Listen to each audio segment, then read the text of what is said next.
Hello friends, welcome back to my channel Karthik Telugu news. Friends, ఇవాళ బాపట్ల జిల్లాలో ఒక ఘోర రోడ్డు ప్రమాదం చోటు చేసుకుంది.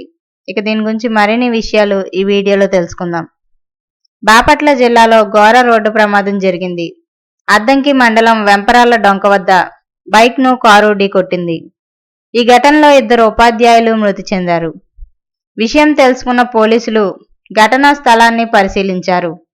ఉపాధ్యాయుల మృతి సమాచారాన్ని పాఠశాలల ప్రిన్సిపల్కు సమాచారం అందజేశారు.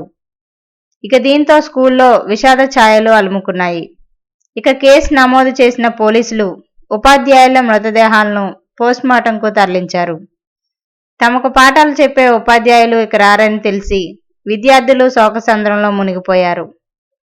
సో ఫ్రెండ్స్, ఇది అప్డేట్ న్యూస్. మరిన్ని అప్డేట్స్ కోసం ఛానల్ సబ్స్క్రైబ్ చేసుకోండి ఫ్రెండ్స్. అలాగే పక్కన ఉన్న బెల్ ఐకాన్ క్లిక్ చేసి వీలైతే ఛానల్కి లైక్ అయితే చేయండి. Thank you friends. Thanks for watching this video.